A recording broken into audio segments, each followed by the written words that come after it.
बात करेंगे सीटेट के प्रीवियस ईयर के पेपर के बारे में जो 1/2023 को हुआ था और ये हमारा सोशल साइंस का है। साइंस में हमारा पहला क्वेश्चन कह रहा है कि संगम कविताओं में एक तमिल शब्द मूवेंद्रा की चर्चा मिलती है जिसका अर्थ होता है तीन मुखिया। निम्नलिखित में से कौन सा समुच्चय तीनों मुखियाओं का सही प्रतिनिधित्व करता है? Sangam poem mention a Tamil words Muvendar meaning three chiefs which of the following set correctly represent the three chiefs. पहला है कि चेर चालुक्य और चोल, दूसरा है पांड्या चोल और चालुक्य, तीसरा है चोल सातवाहन चालुक्य और चौथा है चोल चेर और पांड्या। सही आंसर इसमें हमारा हो जाएगा ऑप्शन डी, चोल चेर और पांड्या। जो संगम कविताएं होती हैं इसका एक तमिल शब्द होता है मूवेंद्रा। क्या होता है? मूवेंद्रा, जिसका अर्थ होता है तीन मुखिया। ये पूछ लेगा कि मूवेंद्रा जो है वो कहाँ है, तो वो संगम कविताओं में है। कैसा शब्द है? तो तमिल शब्द है। इसमें उसका अर्थ क्या होता है? तीन मुखिया होता है। तो वो किसका प्रतिनिधित्व करते हैं? तो वो कहते हैं चोर चेर और पांड्या का। ऑप्शन डी सही हो जाएगा। देखो सबसे ज़्यादा इम्पोर्टेंट होता है आपका ये एसएसटी की आपको समझना। एसएसटी की प्रीवियस ईयर क्लास है, आप इसको समझ सकते हैं क्योंकि सबसे ज़्यादा लोग जो है वो एसएसटी में ही फेल होते हैं क्योंकि उन्हें समझ में ही नहीं आता कि एसएसटी कैसे पूछी जाएगी। वो वही हमारे चार ऑप्शन वाले देख कर रट कर जाते हैं कि इंदिरा गांधी भारत की कौन से नंबर की प्रधानमंत्री थी, भारत को आज़ादी कब मिली थी और महात्मा गांधी ने कौन से अभियान किए थे। तो ये सब समझ कर जाते हैं, पर हमारी एसएसटी में इस तरह के क्वेश्चन पूछे जाते हैं। बहुत ही हार्ड एसएसटी आती है, तो आपको अच्छे से इसको रिवाइज करना है और अच्छे से समझना है कि कैसे क्वेश्चन पूछे जाते हैं। कभी आप एसएसटी में वेस्ट कर सकते हैं क्योंकि एसएसटी थोड़ी सी हार्ड होती है। ठीक है, वो रटे रटाए प्रश्न नहीं, समझने वाले प्रश्न इसमें आते हैं। तो देख लीजिए कैसे प्रश्न आते हैं। संगम कविताओं में एक तमिल शब्द मूवेंद्रा की चर्चा मिलती है जिसका अर्थ होता है तीन मुखिया। ठीक है, ये जो आपकी व्याख्या है ये अच्छे से समझना भैया, ये एग्जाम के लिए इंपॉर्टेंट है। ये तीन क्षेत्र होते हैं चोल चेर और पांड्या और तीनों मुखियाओं के सही समुच्चय का प्रतिनिधित्व होता है। चोल चेर और पांड्या करीब 2300 साल पहले दक्षिण भारत में काफ़ी शक्तिशाली माने जाते थे। जो चोल चेर और पांड्या थे वो कब माने जाते थे? बहुत ज़्यादा शक्तिशाली 2300 साल पहले। और कहाँ? दक्षिण भारत में। ठीक है, एक एक क्वेश्चन में अच्छे से बता रही हूँ इसमें से क्योंकि इसमें से क्वेश्चन पूछे जाते हैं। इन तीनों मुखियाओं के अपने दो दो सत्ता केंद्र थे। इनमें से एक तटीय हिस्से में और दूसरा कहाँ था? अंदरूनी हिस्से में था। इस तरह 6 केंद्रों में दो बहुत महत्वपूर्ण थे। एक चोलों का पतनपुहार या कावेरीपट्टनम और दूसरा पांडवों की राजधानी जो थी मदुरै। तो सबसे पहला क्वेश्चन पूछा जाएगा कि संगम कविताओं में एक तमिल शब्द की चर्चा की गई है, वो तमिल शब्द कौन सा है? उसका नाम है मूवेंद्रा। मूवेंद्रा की चर्चा कौन से शब्द में की गई है? तो तमिल शब्द में की गई। कौन सी कविताओं में की गई है? तो संगम कविताओं में की गई है। मूवेंद्रा का शाब्दिक अर्थ होता है क्या है? इसका अर्थ होता है तीन मुखिया। और ये तीन क्षेत्र जो होते हैं वो होते तीन क्षेत्र हैं। कहाँ? तो वो हमारे हैं चोल चेर और पांड्या। ठीक है, ये कितने साल पुराने हैं? तो 2300 साल पुराने। कहाँ थे? दक्षिण भारत में थे। कहाँ थे? दक्षिण भारत में। वहाँ ये काफ़ी शक्तिशाली थे। इनके कितने सत्ता केंद्र थे? दो दो थे। एक कहाँ था? तटीय हिस्से में और दूसरा था अंदरूनी हिस्से में। इस तरह से 6 केंद्रों के दो महत्वपूर्ण थे। एक चोलों का था पतन यानी कि पुहार जिसे हम कावेरीपट्टनम कहते थे और दूसरे पांडवों की राजधानी मदुरै। इसके तरह आपसे पूछ लेगा कि पांडे की राजधानी क्या थी? तो मदुरै थी। ठीक है, पांडे मदुरै। पांडे मदुरै ऐसे सरनेम नहीं याद करते तो ऐसा लगना पांडे जो थे वो कैसे थे? मदुरै थे। तो पांडे मदुरै, मदुरै पांडे, तो पांडवों की राजधानी थी मदुरै।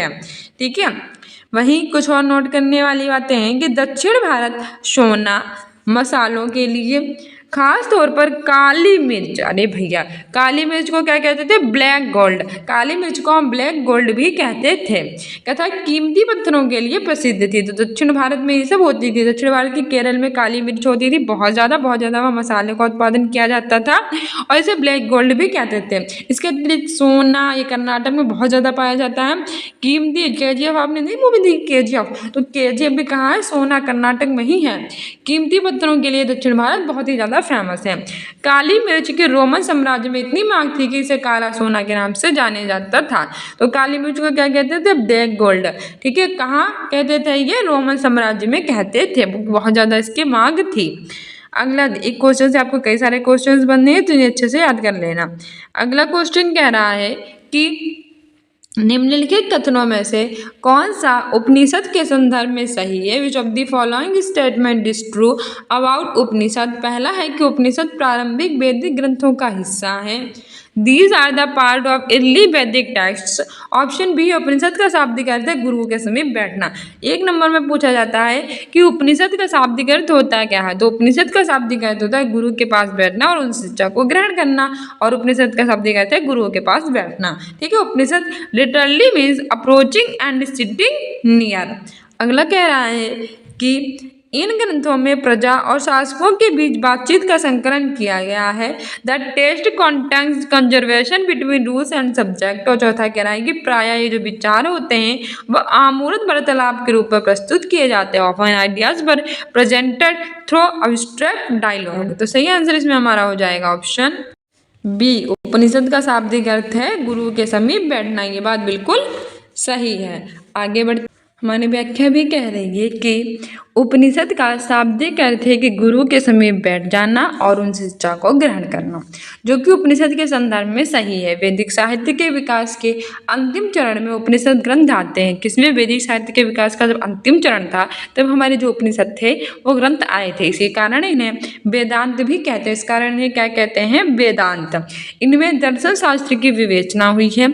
यद्यपि ये शास्त्र यंत्र पहले भी संहिताओं और आरण्यकों में आ चुका है। उपनिषद दर्शन पर आधारित पुस्तक है जिसमें प्रथम बार मोक्ष की चर्चा मिलती है। इसमें पहली बार किसकी चर्चा मिलती है? मोक्ष की, जिसमें कुछ क्षत्रिय राजाओं को भी उल्लेख है। इसके अतिरिक्त इसमें किसका उल्लेख है?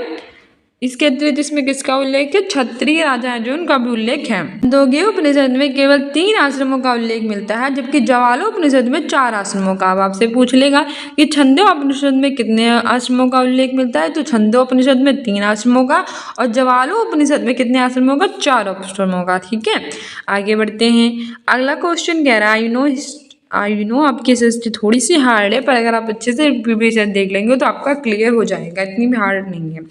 अगला क्वेश्चन कह रहा है कि दिल्ली सल्तनत राज्य के सही वंशानुक्रम का चयन कीजिए। Choose the correct chronology of the Delhi सल्तनत रूल्स। पहला है तुर्की, खिलजी, तुगलक, सैयद, लोदी।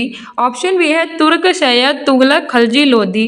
ऑप्शन सी है तुर्क, सैयद, खिलजी, तुगलक, लोदी। ऑप्शन डी है तुर्क, खिलजी, सैयद, तुगलक, लोदी। तो इसमें हमारा सही आंसर हो जाएगा। देखो सबसे पहले तो तुर्क ही आए थे, तो ये तो सब में ही दिया गया। फिर आपको बताना खिलजी आए थे कि सैयद आए थे, तो खिलजी आए थे तो सैयद वाला ये वाला ऑप्शन काट दीजिए। फिर खिलजी के बाद कौन आए थे? तुगलक की सैयद, तो तुगलक आए थे तो सैयद वाला भी काट दीजिए, क्योंकि सबसे पहले कौन आया? ठीक है, तो तुर्की, खिलजी, तुगलक, सैयद, लोदी। तो हमारी व्याख्या भी कह रही है कि निम्न में से दिल्ली सल्तनत राजवंश के सही क्रम है। सबसे पहले तुर्क आए थे, फिर खिलजी आए थे, फिर तुगलक आए थे, फिर सैयद आए थे, फिर लोदी आए थे। 1962 ईस्वी में अलप्तगीन नामक एक व्यक्ति ने गजनी में स्वतंत्र तुर्क राज्य की स्थापना की थी। कब? 1962 में। किसने? अलप्तगीन नाम का एक जो व्यक्ति था उसने गजनी में स्वतंत्र तुर्क राज्य की स्थापना को किया था। 1206 ईस्वी में गोरी की मृत्यु के बाद कुतुबुद्दीन ऐबक ने गुलाम या फिर ममलुक वंश की स्थापना की। तो आपसे क्वेश्चन पूछ लेगा कि गुलाम या फिर ममलुक वंश की स्थापना किसने की थी? तो कुतुबुद्दीन ऐबक ने गुलाम या मामलुक वंश की स्थापना की थी, और गुलाम वंश को ही मामलुक वंश भी कहते थे।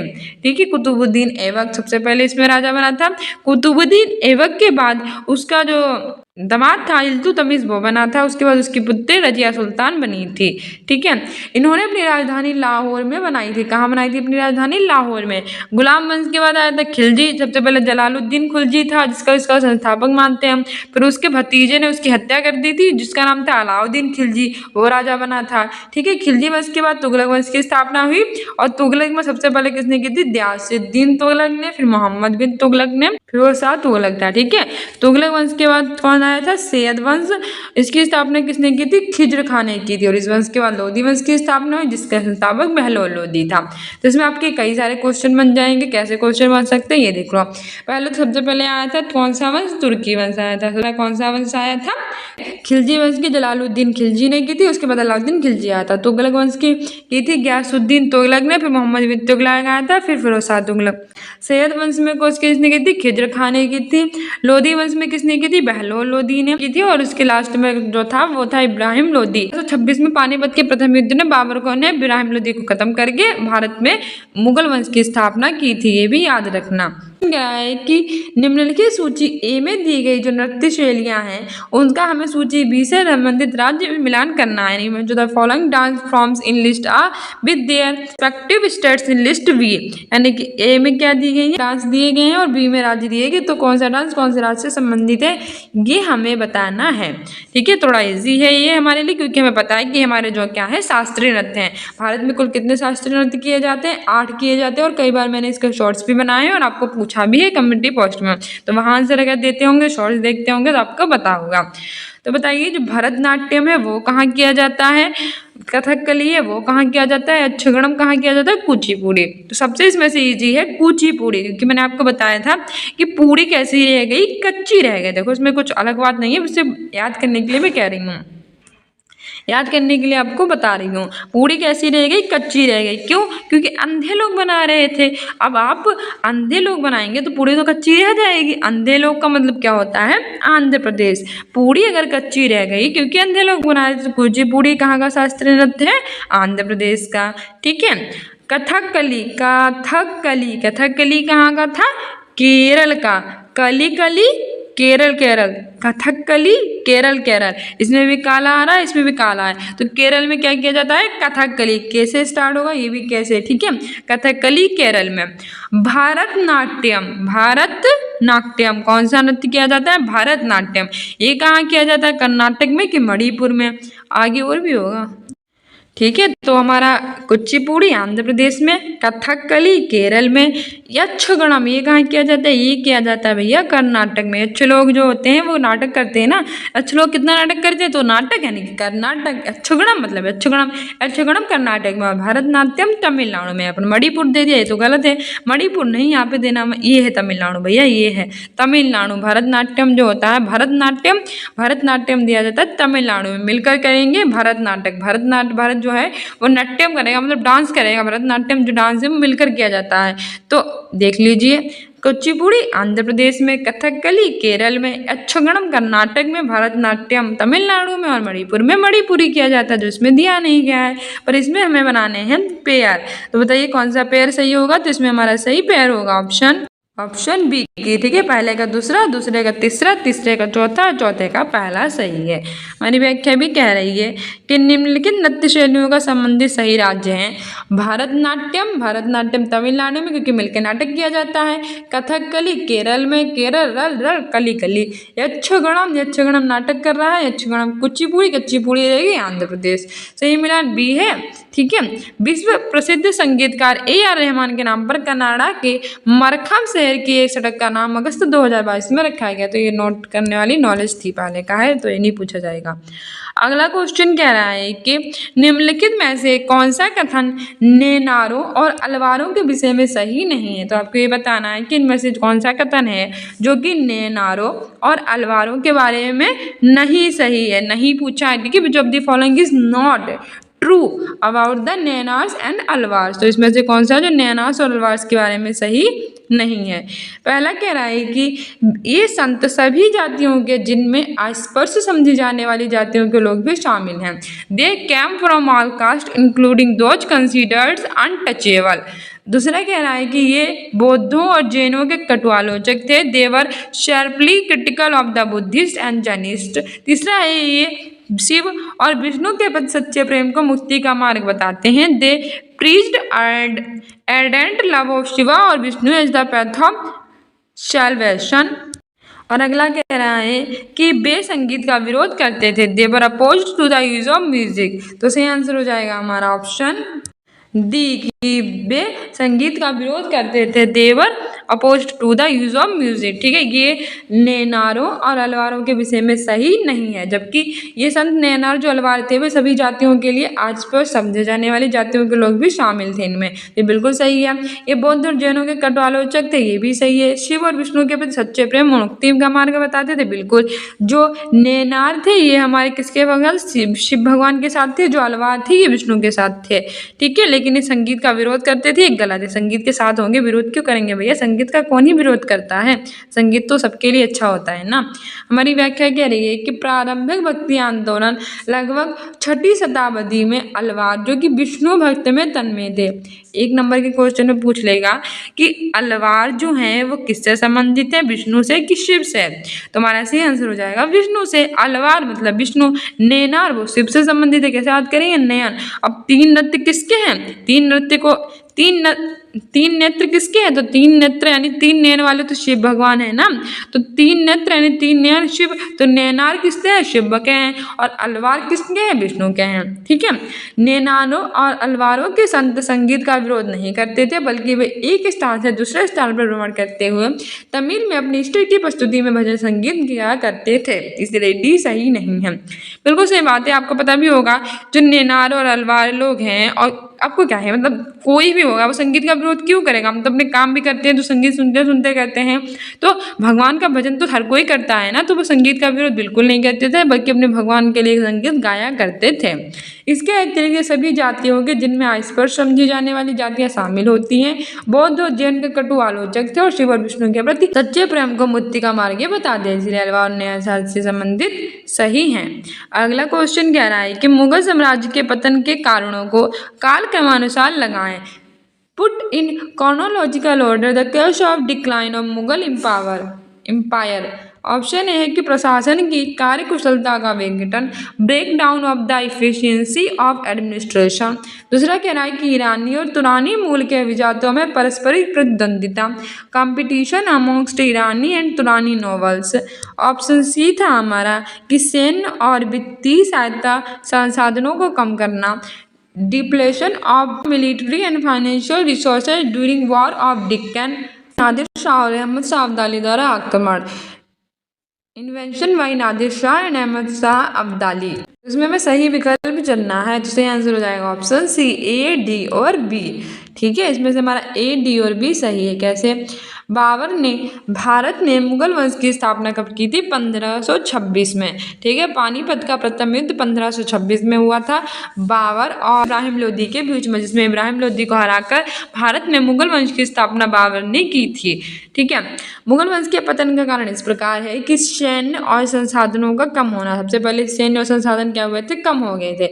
फिर प्रशासन की कार्यकुशलता का विघटन हो गया था। किसका, हमारे प्रशासन के जो कार्यकुशल लोग थे उनको क्या हुआ था, विघटन। फिर नादिर शाह और अहमद शाह अब्दाली के द्वारा आक्रमण कर दिया गया था, और अब से अंत में जो ईरानी और तुरानी मूल के अभिजात थे उसमें आपस में क्या हो गई थी, प्रतिद्वंदिता हो गई कि कौन किससे बेटर है, इसीलिए इन सबका क्या हो गया था, इसका पतन हो गया था।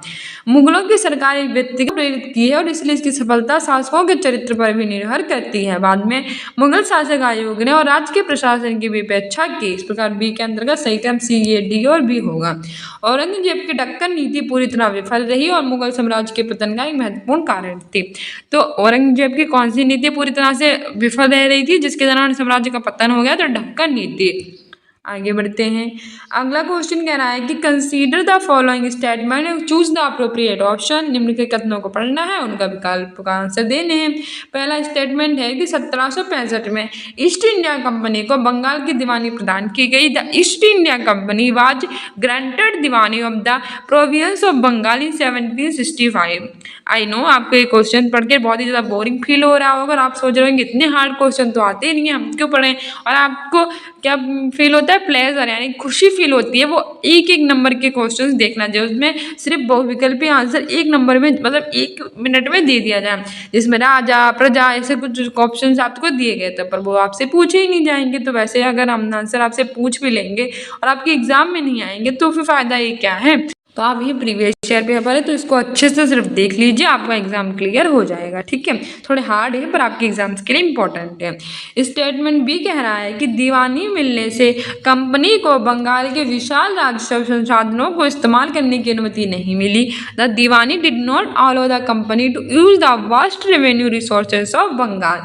है कि A is true but B is false, A सही है किंतु बी गलत है। चौथा कह रहा है कि B is true but A is false, A B सही है किंतु ए गलत है। तीसरा कह रहा है कि both A and B are true, A और बी दोनों सही है। चौथा कह रहा है both A and B are false, A और बी दोनों गलत हैं। तो इसमें हमारा सही आंसर हो जाएगा option A, A is true but B is false, यानी ये तो सही है किंतु बी जो है वो गलत है। ठीक है, हमारी व्याख्या भी कह रही है कि 1765 ईस्वी में ईस्ट इंडिया कंपनी को बंगाल की दीवानी जो थी वो प्रदान कर दी गई थी। कब? 1765 में क्या किया गया था? जो ईस्ट इंडिया कंपनी थी उसको बंगाल की दीवानी को प्रदान कर दिया गया था। दीवानी मिलने के कारण कंपनी को विशाल राजस्व संसाधनों पर नियंत्रण मिल गया। दीवानी मिल गई तो इससे क्या हुआ कि कंपनी को जो विशाल राजस्व था उसके संसाधनों पर भी नियंत्रण मिल गया था और इसी कारण कंपनी की एक पुरानी समस्या जो थी वो सॉल्व हो गई थी। 18वीं शताब्दी की शुरुआत में ही भारत के साथ उसका व्यापार बढ़ता चला गया, लेकिन उसे भारत में ज़्यादातर चीज़ें कहाँ से लाई? ब्रिटेन से लाए गए सोने चांदी के बदले में खरीदनी पड़ती थी। इसी वजह थी कि ब्रिटेन के पास भारत में बेचने के लिए कोई चीज़ नहीं थी और प्लासी के युद्ध में ब्रिटेन से सोने की निकास जो है वो कम होने लगे और बंगाल की दीवानी मिलने के बाद ना तो सोना लाने की जरूरत नहीं। इस तरह से विकल्प ये सही है और आज जो है बुरी तरह से गलत है। अगला क्वेश्चन कह रहा है कि निम्नलिखित कथनों पर विचार करें और उपयुक्त विकल्प चुनें। Consider the following statement and choose the appropriate option. पहला स्टेटमेंट है कि अवध के नवाब को 1801 में अपने आधे इलाके को ईस्ट इंडिया को सौंपने के लिए बाध्य किया गया। The nawab of Awadh was forced to give our half of this territory to the East India Company 1801। तो बताइए ये सही है या गलत है? दूसरा कह रहा है कि according to the terms of the subsidiary alliance, the Indian rules had to pay for the subsidiary forces that the company was supposed to maintain for the purpose of their protection. If the Indian rulers failed to make the payment, their part of their territory was taken away as penalty. यानी कि सहायक संधि की शर्तों के अनुसार जो भारतीय रियासतें थीं उनको अपनी सुरक्षा के लिए जो तैनात सहायक सेना थी उनके रखरखाव के लिए कंपनी को पैसा देना पड़ता था और अगर भारतीय शासक रकम अदा करने में चूक जाते थे तो जुर्माने के तौर पर उनके इलाके का उन हिस्सा जो था वो कंपनी अपने कब्जे में जो ले लेती थी। इसलिए ये सही है किंतु बी गलत है। बी सही है लेकिन ये गलत है। तीसरा कह रहा है कि और बी दोनों सही है और सही कारण है। चौथा कह रहा है बी दोनों सही है लेकिन कारण नहीं है। तो इसमें हमारा सही आंसर हो जाएगा ऑप्शन सी कि हमारे ए और बी दोनों सही थे और ए बी का कारण था, यानी कि both A and B are true and B is the reason of A. हमारी व्याख्या कह रही है कि अवध के नवाब को 1801 में अपने आधे इलाके को ईस्ट इंडिया को सौंपने के लिए बाध्य किया गया था। तो सही बात है, क्या हुआ था कि जो अवध के नवाब थे उन्हें 1801 में अपना जो आधा इलाका था वो किसे सौंपने की बाध्य कर लिया गया था? सौंपने के लिए ईस्ट इंडिया कंपनी को। संधि शर्तों के अनुसार जो भारतीय रियासतें थी उन्हें अपनी सुरक्षा के लिए तैनात सहायक सेना के रखरखाव के लिए कंपनी को पैसा जो था वो देना पड़ता था। अगर भारतीय शासक रकम अदा करने में जो चूक जाते थे तो जुर्माने के तौर पर अपने इलाके का हिस्सा था वो कंपनी को अपने कब्जे में वो ले लेते। इसलिए ये और दोनों सही और सही व्याख्या कह रहा है। मोस्ट इम्पोर्टेंट क्वेश्चन जो अभी तक सीटेट का इतनी बार भी एग्जाम हुआ है उसमें हर बार आपके रिपीट हुआ, मोस्टली एग्जाम में रिपीट हुआ। अभी 2024 में आपका जनवरी में जो एग्जाम हुआ था उसमें भी ये भैया क्वेश्चन पूछा गया था और इससे पहले कई एग्जाम में आपका पूछा गया, जैसे कि 2022 का एग्जाम इसमें पूछा गया था। तो ये मोस्ट इंपॉर्टेंट है, इसका रट्टा मार लो या घोर के पी लो या समझ लो, कुछ भी कर लो पर इसे याद कर लो। ठीक है, क्वेश्चन कह रहा है कि किसने स्त्री पुरुष तुलना किताब लिखी? हु रोट द बुक स्त्री पुरुष तुलना? ऑप्शन ए है पंडिता रमाबाई, ऑप्शन बी है ताराबाई शिंदे, ऑप्शन सी है राज सुंदरी देवी और ऑप्शन डी है बेगम रुकैया सखावत हुसैन। तो पिछली बार जो एग्जाम हुआ था इन दोनों में तो है ही नहीं। इन दोनों में बच्चे इतना कंफ्यूज हो गए थे, कुछ कहने की बात नहीं। पता नहीं क्यों बच्चे इतना कंफ्यूज हो गए थे। आधे बच्चों ने पंडिता रमाबाई लगाया और आधे बच्चों ने ताराबाई शिंदे, अलग अलग उनका दिमाग। और वो एग्जाम हॉल में प्रेशर भी इतना होता है कि आपको दो ऑप्शन सही लगते हैं। तो पंडिता रमाबाई और ताराबाई शिंदे में बच्चे बहुत ज़्यादा कन्फ्यूज थे, तो बिल्कुल कन्फ्यूज होने की जरूरत नहीं है। इसका नाम है ताराबाई शिंदे। ठीक है, स्त्री और पुरुष इनके बीच में कौन तुलना कर रहा था? ये किताब लिखी थी ताराबाई शिंदे ने, ताराबाई शिंदे। और पंडिता रमाबाई, तो रमाबाई को आपको हटा देना। पंडित लोग तुलना नहीं करते हैं, तुलना कौन करते हैं? शिंदे लोग करते हैं। ऐसे याद कर लीजिए, बाई थी वो तुलना कर रही थी स्त्री और पुरुष के बीच में। बाई का काम ही क्या होता है? इधर से उधर करना, यानी कि ताराबाई जो थी एक वो स्त्री और पुरुष के बीच में तुलना, कैसे भी याद कर लीजिए, बस याद कर लीजिए। स्त्री और पुरुष के बीच में तुलना थी, तो स्त्री और पुरुष के बीच में तुलना ताराबाई शिंदे कर रही थी। ठीक है, तो कौन कर रहा था? ताराबाई शिंदे कर रही थी। तो हमारा से आंसर ऑप्शन बी ही हो जाएगा। हमारी व्याख्या कह रही है और मोस्ट इंपॉर्टेंट कुछ पुस्तकें हैं, इनको याद कर लीजिएगा क्योंकि इनसे क्वेश्चन पूछे जाते हैं संबंधित व्यक्ति हैं। पहला तो हमारा है भैया स्त्री और पुरुष के बीच में तुलना किसने की थी? ताराबाई शिंदे ने की थी। ताराबाई शिंदे ने, मोस्ट इंपॉर्टेंट। स्त्री धर्म नीति रमाबाई। आमेर जीवन राजसुंदरी देवी, ये भी इंपॉर्टेंट है कि आमेर जीवन किसके द्वारा लिखी गई? राजसुंदरी देवी। सुल्ताना का सपना द ड्रीम्स ऑफ सुल्ताना बेगम सखावत हुसैन। रुकैया सखावत हुसैन, मैंने आपको याद कराया था ना कि सुल्ताना का सपना, तो दिन रात सपने कौन देखती थी? रुकैया बेगम देखती थी ना, तो रुकैया सखावत हुसैन। ठीक है। गॉड ऑफ स्मॉल थिंग्स, यानी गॉड ऑफ स्मॉल थिंग, छोटी छोटी चीजों के भगवान कौन थे? अरुंधति रॉय। और फास्टिंग फिस्टिंग अनीता देसाई। ठीक है, सारे मोस्ट इंपॉर्टेंट याद हैं। तो स्त्री और पुरुष के बीच में तुलना ताराबाई शिंदे। आमेर जीवन राजसुंदरी देवी। सुल्ताना का सपना Rukaiya Sakhawat Hussain. God of Small Things Arundhati Roy. और फास्टिंग फिस्टिंग अनीता देसाई। स्त्री धर्म नीति रमाबाई ने की थी। ठीक है, आगे बढ़ते हैं। अगला क्वेश्चन कह रहा है कि सुल्ताना का सपना नामक किताब की लेखिका कौन थी? Who authored the book Sultana's dream. अभी आपसे कहा था अच्छे से याद कर लेना, तब तो आपने सीरियसली लिया नहीं होगा। लो आ गया सुल्ताना का सपना, तो सुल्ताना's ड्रीम अगर आपने अच्छे से पढ़ा होगा तभी बता देंगे कि अभी मैंने आपको बताया। ऑप्शन ए है Rukaiya Sakhawat Hussain. Option B Ismat Chughtai. Option C है हजारा बेगम। ऑप्शन डी है आबादी बानो बेगम। तो मैंने आपको बताया था कि सपने कौन देखती थी? सुल्ताना रुकैया।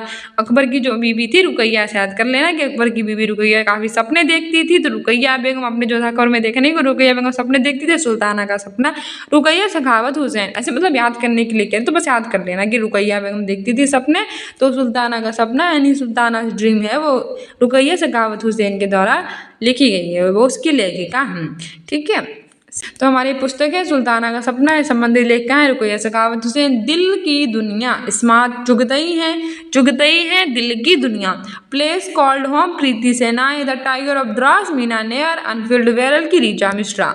अगला क्वेश्चन कह रहा है कि मॉरिशस और त्रिनिदाद के बगानों में काम करने वाले मजदूरों को औपनिवेशिक भारत में रहने वाले निम्न जातियों से और गरीब परिवारों में लाया गया था क्योंकि these labour in the plantation of the and Trinidad was sourced from the labor caste and poor living in colonial India age. Option A कि अफसर ने लोगों के दमन और अपमानजनक परिस्थितियों से दूर जाने में सहायता की। This opportunity helps the people to get away from the operation and humiliation. Option B है कि इसके उनके समाज जीवन को सुधारने में और उधर गतिशीलता अर्जित करने में सहायता मिली। It help the people to improve their social life and gain upward mobility. तीसरा कह रहा है के पास एक काम करने के लिए पर्याप्त कद काठी और कौशल था। They had the adequate built and skills required for the work. और चौथा कह रहा है कि वे समुद्री यात्रा के कारण प्रदूषित होने वाले उनके जीवन के बारे में चिंतित नहीं थे। They were not worried about their life getting polluted by the crossing of seas. तो इसमें हमें से हमें सही विकल्प चुनना है, उससे आंसर ऑप्शन बी हो जाएगा, ए और डी। हमारी व्याख्या कह रही है कि मॉरिशस और त्रिनिदाद के बगानों में काम करने वाले जो मजदूर थे उन्हें औपनिवेशिक भारत में रहने वाली जो निम्न जातियां थी और गरीब परिवार थे उसमें लाया गया था क्योंकि इस अफसर ने लोगों को दमन और अपमानजनक परिस्थितियों से दूर जाने में क्या की थी? हेल्प की थी। और समुद्री यात्रा के कारण प्रदूषित होने वाले उनके जीवन के बारे में वो चिंतित नहीं थे, इसलिए बी के अंदर का कथन ए और डी सही है। अगला क्वेश्चन कह रहा है कि स्वदेशी आंदोलन अंग्रेजी शासन के विरोध में उत्पन्न और निम्नलिखित विचारों को प्रोत्साहित किया। The swadeshi movement shot to oppose British rule and encourage the idea of. Option A है स्वदेशी व्यापारिक संगठन, स्वदेशी इंटरप्राइज। ऑप्शन बी है राष्ट्रीय शिक्षा, नेशनल एजुकेशन। ऑप्शन सी है यूज ऑफ इंडियन लैंग्वेज, भारतीय भाषा का उपयोग। ऑप्शन डी है स्वदेशी पुलिस। तो इसमें हमें सही विकल्प का चयन करना है, तो सही आंसर हो जाएगा ऑप्शन सी, फर्स्ट, सेकंड और थर्ड। हमारी व्याख्या कह रही है कि स्वदेशी आंदोलन जो है वो अंग्रेजी शासन जो होते हैं उनके विरोध में उत्पन्न स्वदेशी व्यापारिक संगठन, राष्ट्रीय शिक्षा और भारतीय भाषा जैसे उपयोग हैं उनके विचारों को प्रोत्साहित किया गया था, इसलिए विकल्प सी, फर्स्ट, सेकंड और थर्ड सही है। अगस्त 1905 में कलकत्ता कलकत्ता के टाउन हॉल में एक विशाल बैठक आयोजित की गई थी। कब की गई थी? 1905 में। कहाँ? कलकत्ता के टाउन हॉल में। कैसी बैठक? एक विशाल बैठक, जिसमें स्वदेशी आंदोलन की औपचारिक घोषणा की गई थी। और स्वदेशी आंदोलन की जो जड़ें थी वो विभाजन विरोधी आंदोलनों में थी, जो लॉर्ड कर्जन के बंगाल प्रांत को विभाजित करने के फैसलों के विरोध करने के लिए स्टार्ट किया गया था। और विभाजन के बाद सबसे पहली विदेशी वस्तुओं के बहिष्कार का संकल्प भी लिया गया था। विदेशी वस्तुओं के बाद बहिष्कार का संकल्प लिया गया नहीं गया था, आपको पता होगा 1905 में हुआ था बंगाल विभाजन। ये भी एग्जाम में पूछ लेता है। अगला क्वेश्चन कह रहा है कि read the statement A and B and choose the correct option. भी इतने स्टेटमेंट वाले क्वेश्चन आते हैं कि दिमाग खराब हो जाता है इसमें। कथन ए और बी को पढ़ें और सही विकल्प का चयन करें। पर पढ़ना तो आपको पड़ेगा ही भैया, सीटेट जो आपको एसएसटी का क्लियर करना है। स्टेटमेंट कह रहा है कि भारतीय राष्ट्रीय कांग्रेस और मुस्लिम लीग ने 1916 में ऐतिहासिक लखनऊ पैक्ट पर हस्ताक्षर किए। In 1916 the Indian National Congress and the Muslim League signed the historic Lucknow pact. Statement कह रहा है बी कि दोनों पार्टियों ने फैसला किया कि वे साथ मिलकर देश में प्रतिनिधात्मक सरकार के लिए काम करेंगे। Both the parties decided to work together for representative government in the country. Option कह रहा है कि A is true but B is false. A सही है लेकिन बी गलत है। दूसरा कह रहा है कि A is false but B is true. A गलत है लेकिन बी सही है। तीसरा कह रहा है कि both A and B are true but B does not explain A.